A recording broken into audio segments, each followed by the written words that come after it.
इसी वृंदावन की घटना है। एक व्यक्ति ने महाराज जी के साथ छल किया। प्रेस में काम करने वाला व्यक्ति, और सुदामा कुटी में महाराज जी रहते थे। मशीन के नाम से उस समय अक्षर कंपोजिंग के अलग अलग अक्षर होते थे। अब तो दूसरा ढंग हो गया छपाई का। उसकी कंपोजिंग करनी पड़ती थी कि एक चिमटी से उठा करके अक्षरों से, फिर कई बार प्रूफ रीडिंग की जाती थी।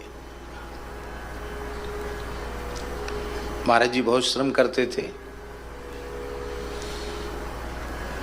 तो उस व्यक्ति ने स्याही के नाम से, कागज के नाम से, मशीन के नाम से तमाम पैसा ले लिया, और जब पैसा बढ़िया मोटा पैसा उसके पास पहुंच गया, उस व्यक्ति ने आना जाना बंद कर दिया। अब खोजे तो पता ही नहीं चले कहाँ रहता है। महाराज जी ने कहा पंडित जी खोजो। तो उसकी प्रेस का नाम था फाइन प्रिंटिंग प्रेस। मुसलमान था।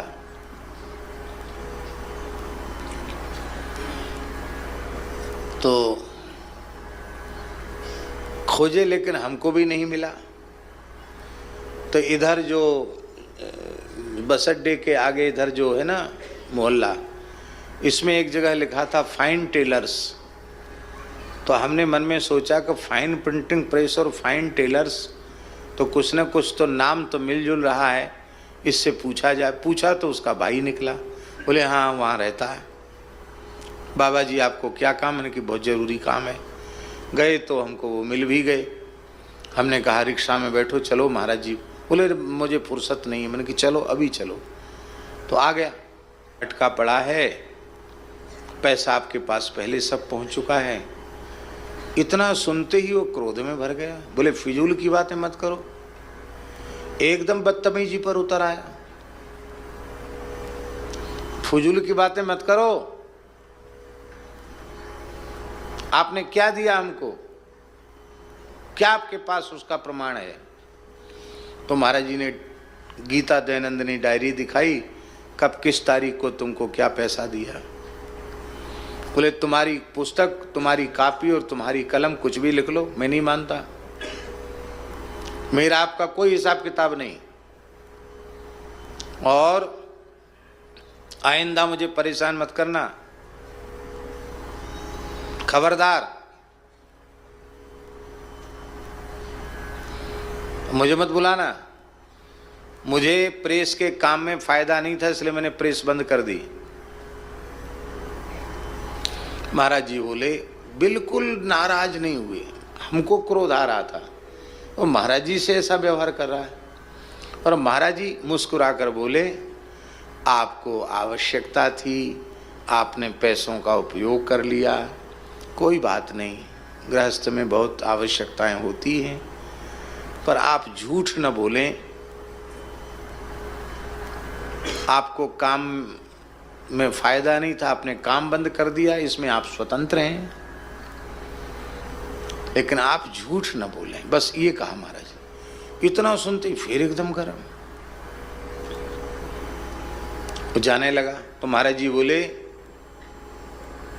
उसका नाम लेकर, जफर साहब प्रसाद लेकर जाइए। तो एक दोना में श्याम भोगी और 2 बूंदी के लड्डू दिए। हमने कहा महाराज जी वो तो दुष्टता का चरम सीमा पर जा रहा है, वो आप मुस्कुरा कर उसको प्रसाद लेके जाइए, प्रसाद और दे रहे हैं। बोले कोई बात नहीं। बोले धन के कारण बड़े बड़े बुद्धिमान लोगों का मन खराब हो जाता है, तो बेचारा साधारण मनुष्य है। संस्था सुदामा कुटी है, संस्था को घाटा नहीं दिखाया जाएगा। इस घाटे को हम अपने सिर पर लेंगे, कहीं से भी पैसा जुटाकर इस घाटे को पूरा करेंगे, दूसरी प्रेस में काम कराएंगे, कोई बात नहीं। 1-1.5 महीने के बाद गुरुजी उसने गाड़ी खरीद ली थी महाराज जी के पैसे से, और उस गाड़ी का एक्सीडेंट हो गया। गाड़ी बंद हो गई, बहुत संकट में पड़ गया। प्रेस भी कुछ बेच दी थी उसने, एक अद्धा थी उसके पास, छोटी मशीन थी, अद्धा मशीन, बड़ी मशीन बेच दी थी। मात्र 1.5-2 महीने के बाद वह व्यक्ति फिर फटी हालत में रोते हुए महाराज जी के पास आया।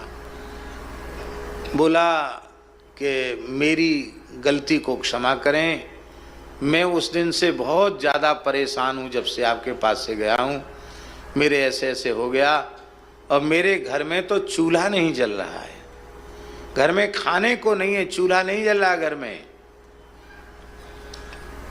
मेरे सामने की बात है गुरुजी।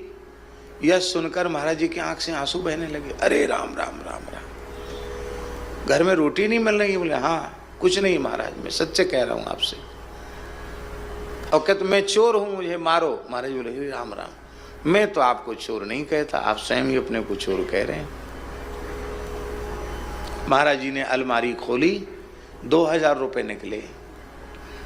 बोले लो, इसको चूल्हा चिताने के काम में लेना, अपने घर में भोजन आदि के काम में लेना, दूसरे काम में इस पैसे को मत लेना, लो अपने घर का काम करो। बोला बाबा साहब मैं बेरोजगार हो गया हूँ, मेरी अद्धा मशीन है, कुछ प्रेस का काम भी मुझे दीजिए।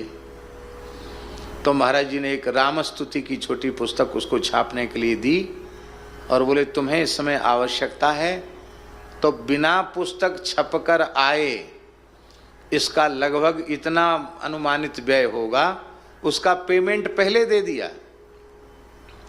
और पेमेंट देकर हाथ जोड़कर बोले कि अब हमने बड़ा काम दूसरी प्रेस को दे दिया है, अब मेरे पास कोई काम नहीं, अब आप द्वारा कष्ट मत करना है।